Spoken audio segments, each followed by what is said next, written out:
Good morning. Thanks for joining us. I want to share something I picked up from Paul David Tripp. I'm going to start by reading a couple of verses, 3 to be precise, from the book of Hebrews.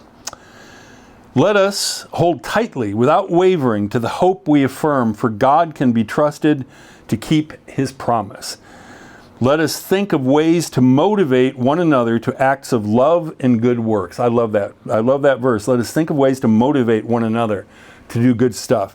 And let us not neglect our meeting together, as some people do, but encourage one another, especially now that the day of his return is drawing near. That's Hebrews chapter 10, verses 23, 24, and 25.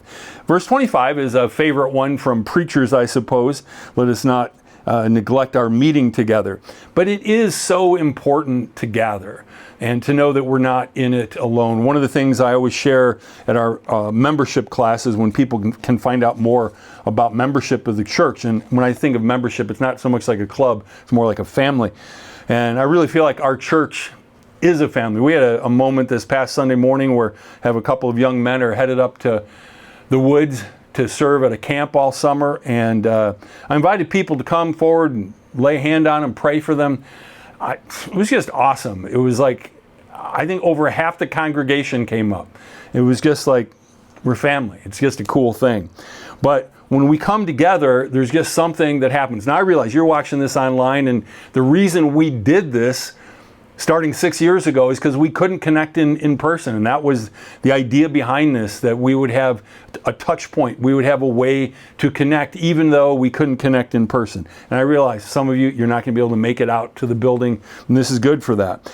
But going back to what Paul David Tripp said, he said, corporate worship is designed to humble you by pointing out the depth of your need and enthrall you by pointing to the glory of God's provision. There's something about coming into the presence of God together where we recognize, you know what, I really need God. I need Jesus. And what he says here is it's a dangerous thing to do, and we even do it in the middle of a worship service. It doesn't lead anywhere good. What's he talking about? Yeah, catch this. We don't like it when other people do it, but we fail to recognize how much we do it ourselves. We all work to convince ourselves that we are better off than we are. We all want to believe that we are not that sinful after all. You've probably heard me say it before. The older I get, the more convinced I am of how sinful a human being I am. And God knew that this would be our tendency. He knew that just left to ourselves, we could think, I'm okay. I'm all right. There's nothing wrong with me. He is fully aware of how self-righteousness can creep into the human heart and soul. And that this, regardless of Jesus dwelling in our hearts, that tendency can still be there.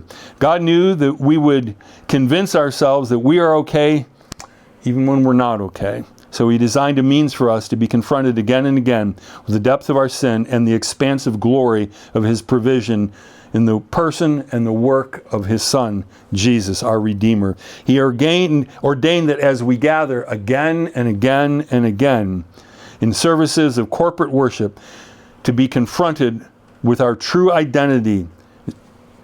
There's a duality to us. We are both sinners and we're also children of grace. So we continually need those reminders that we're sinners saved by grace, but that the grace is greater than our sin. I hope you found something in this morning helpful, and I hope you have a great week. God bless you.